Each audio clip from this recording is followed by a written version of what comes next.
Video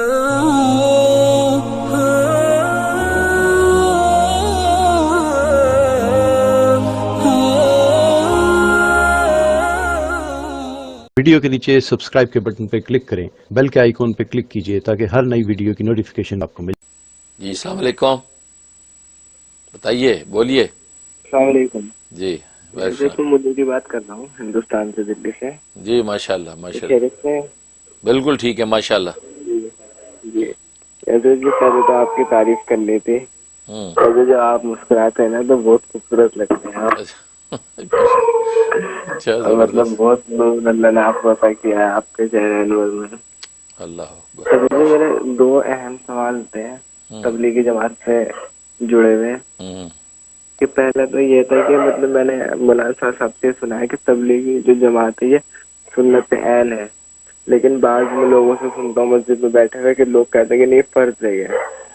تو ایک تو یہ سوال تھا، اور دوسرا میرا یہ ہے سوال کہ میں بعض مرتبہ جب جاتا ہوں جماعت میں یہ ویسے تو لوگ مطلب نا فورس کرتے ہیں کہ مطلب آپ سے دور کرنے کا، اور اس طریقے سے مطلب جو مولانا صاحب کے اذکار رہتے ہیں وہ پڑھوانے کا، اور بس ایک رٹا لگا کے رکھتے ہیں کہ ایمان بناؤ ایمان بناؤ، اور مطلب معلوم کچھ نہیں رہتا، بس یہی رٹا لگا کے رکھتے ہیں، اور کسی کو کوئی بات سمجھاؤ تو سمجھتا بھی نہیں ہے، بس اپنے اپنے گاتے ہیں۔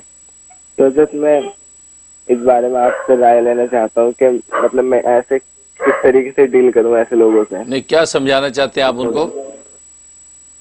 مطلب جیسے کوئی میں انہیں قرآن کی بات بتاتے ہوں، اچھی بات بتاتا ہوں تو وہ مانتے نہیں ہیں، اچھا اچھا، وہ اپنی چلاتے ہیں کہ نہیں جو ہم کہہ رہے ہیں وہ صحیح ہے، تم صحیح نہیں کہہ رہے ہو۔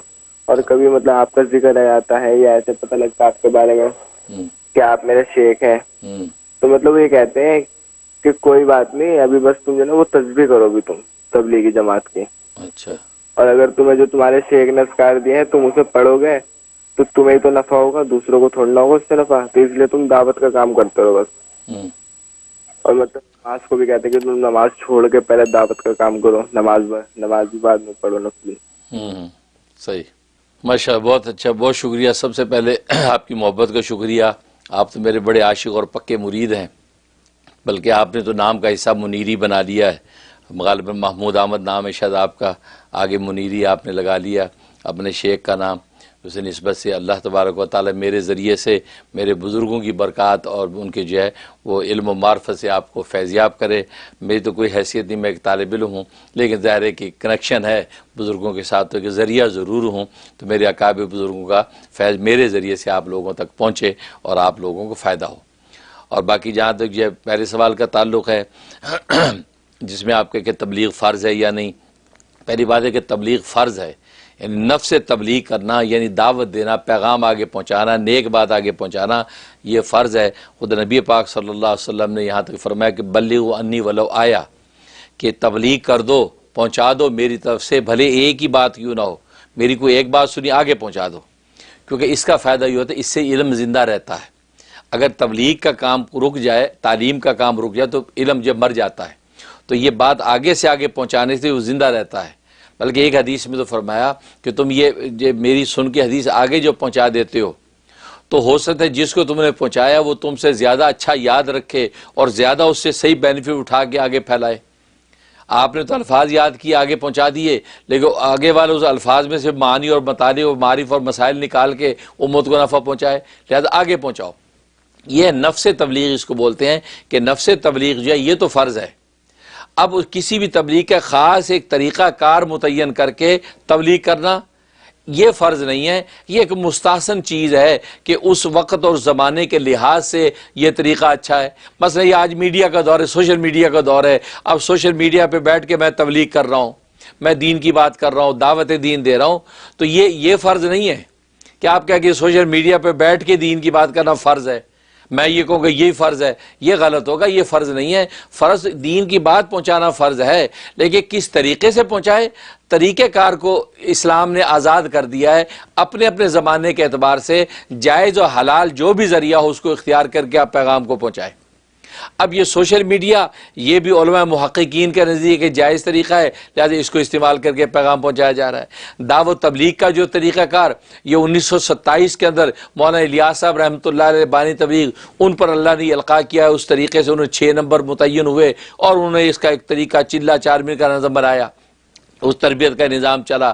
تو یہ طریقہ کار جو ہے یہ کسی فرضیت اور سنیت سے آزاد ہے، یہ زمانے کے لحاظ سے آپ اس کو جو ہے وہ اڈاپٹ کر سکتے ہیں کہ آج کے زمانے میں کیا زیادہ مؤثر طریقہ ہے۔ یہ مؤثر طریقہ میڈیا کا مؤثر ہے، سوشل میڈیا، پریس میڈیا۔ تو لہذا ہر زمانے میں آپ نے دیکھا ایک دور تھا کتابیں لکھ کے جو پیغام پہنچتا تھا، آج کتابوں کا رواج نہیں رہا، تو لوگ جو ہے سوشل میڈیا میں الیکٹرانک میڈیا پہ آئے، اب الیکٹرانک میڈیا سے زیادہ اب سوشل میڈیا پہ آ گئے، اب اس سے سوشل سے زیادہ واٹس ایپ پہ آنا شروع ہو گئے، تو واٹس ایپ بھی لے لیا، اب تو ٹی وی دیکھنے کی ضرورت ہی نہیں۔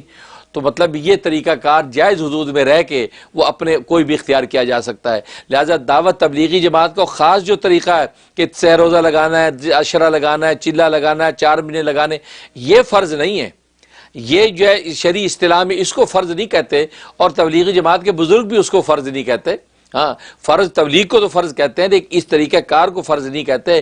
ہاں یہ ضرور کہتے ہیں اس طریقہ کار کو اختیار کر لو گے تو آپ وہ جو اصل فرض ہے تبلیغ کا وہ بڑے اچھے انداز سے اس کو آپ پورا کر سکیں گے۔ اگر آپ نہیں اس کو رکھے تو پھر آپ کو پھر طریقہ کار سمجھ نہیں آئے گا، نتیجہ کہ جو اصل فرض ہے وہ بھی آپ سے چھوٹتا رہے گا۔ اس لیے کہتے ہیں دعوت تبلیغ میں آؤ کہ یہ طریقہ کار بزرگوں نے دے دیا، اب اس طریقہ کار پہ جب چلو گے تو جو فرض تبلیغ آپ کے سر پہ تھی وہ بھی پوری ہو رہی ہے، اس لیے اس کو اختیار کرنے کا کہتے ہیں، اور وہ کرنا چاہیے۔ اور آج کے زمانے میں خاص طور پہ اتنے مشاغل ہیں، لوگ دعوت تبلیغ میں لگتے نہیں، تو پھر 3 دن نکال لیے سارے مشاغل سے ہٹ کے اب اللہ کے راستے میں دین سیکھ رہے ہیں، اور سیکھنے کی نیت سے جائے، سکھانے کی نیت سے نہ جائے۔ لہذا جو دعوت تبلیغ میں سکھانے کی نیت سے نکلے گا اس کو نفع نہیں ہوتا، سیکھنے کی نیت سے جائیں۔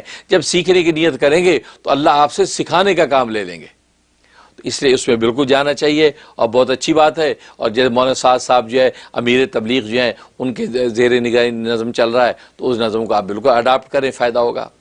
اب رہا یہ سوال ان کا کہنا کہ ایمان بناؤ ہے اور باقی ذکر و اذکار جو ہے وہ چھوڑو، یہ دعوت تبلیغ کی ذکر و اذکار کرو۔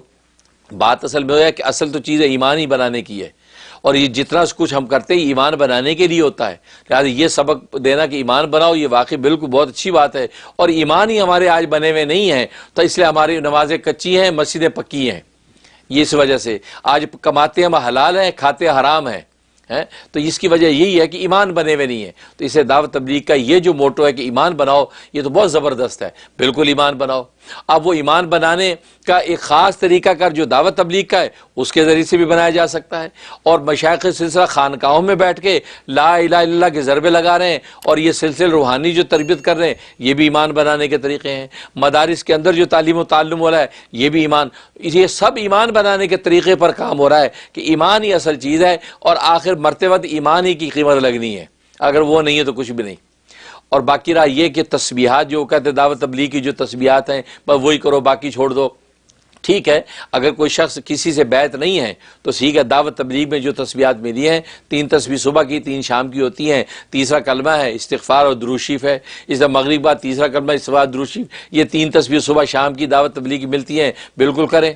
اور ہم جو ہے جو اسی دعوت تبلیغ کے بزرگوں ہی کے آگے جو ہے سلسلے کو لے کے چل رہے ہیں، کیونکہ میرے دادا پیر تو جو بانی تبلیغ جو ہے مولانا الیاس صاحب رحمۃ اللہ علیہ، ان کے جو ہے ان کے بھتیجے مولانا زکریا رحمۃ اللہ علیہ جو قطب العالم جو فضائل اعمال جو کتاب ہے اس کے جو مصنف ہیں، تو میرے تو وہ دادا پیر ہیں، تو وہی سلسلہ چلا آ رہا ہے۔ لہذا میں جب معمولات اپنے مریدوں کو دیتا ہوں تو یہ تبلیغی جماعت والی صبح شام کی 3 تسبیحہ میرے اس معمولات میں شامل ہیں، جو معمولات یومی اس میں شامل ہیں، تو وہ بھی شامل ہیں، مزید اس میں ایڈ کی ہوئی ہیں آپ لوگوں کی روحانی تربیت کے لیے۔ لہذا آپ اس تسبیحات کو جب کریں گے تو دعوت تبلیغ والی تسبیحات بھی ہو گئی، دوسری بھی ہو گئی۔ اور چوتھی بات یہ کہ آپ یہ کہتے ہیں میں قرآن کی بات سناتا ہوں، یہ کہ تو لوگ سنتے نہیں مانتے نہیں، یہ تو نبیوں کے ساتھ بھی ہوا، بلکہ اللہ کی کون سنتے اور مانتے ہیں، نبیوں کو لوگوں کی طرح ڈینائی کیا ہے۔ اس کی فکر نہ کرے، آپ کا کام سچی نیت سے صحیح بات پہنچا دینا بس۔ اب اس کی فکر نہیں کہ اس نے مانی کیوں نہیں، منوانا آپ کا کام نہیں، پہنچانا آپ کا کام ہے۔ اس لیے تبلیغ کا مطلب ہوتا ہے پہنچانا، بس آپ پہنچائیں، اب منوانا تو کہیں نہیں ہے، یہ تو نبی کی بھی ذمہ داری نہیں، بلکہ فرمایا لست علیہم بمسیطر، اے محمد صلی اللہ علیہ وسلم آپ ان کے اوپر خدائی فوجدار نہیں ہیں کہ منوا کے چھوڑیں. منوانا آپ کا کام نہیں، پہنچانا آپ کا کام ہے. بس آپ نیک نیت سے پہنچا دیں، ادب کے ساتھ پہنچا دیں، سامنے والے کی ڈس رسپیکٹ نہ کریں، کیونکہ ہر ایک اپنے ایک موقف ہے، ہر ایک کی اپنے عقل کا لیول ہے، اور نہ آپ کوڑیں اپنے دل کے اندر. سچی بات سچے طریقے سے پہنچا دیں، باقی اس کے بعد اللہ کے سپرد کر دیں. اللہ تبارک و تعالیٰ خود ہی اس کو منوا لے گا اگر آپ کی بات واقعی سچی ہوئی اور اس میں سے حق ان کو ملنا ہوا. اس لیے اس انداز سے اپنے کام میں لگے رہیں، زیادہ کسی کے بارے میں دل میں کدورت نہ لائیں. اپنا دل ہم کسی کے لیے کیوں خراب کریں، کیونکہ ہم اپنے دل کی پاکیزگی کے ذمہ دار ہیں. کسی کے دل کے لیے محنت کر سکتے ہیں، پاک ہو گیا بہت اچھی بات ہے، آپ کو اجر ملے گا. نہیں ہوا تو آپ کے سے نہیں پوچھا جائے گا کہ اس کا دل پاک کیوں نہیں ہے. آپ اپنے دل کو پاک کریں.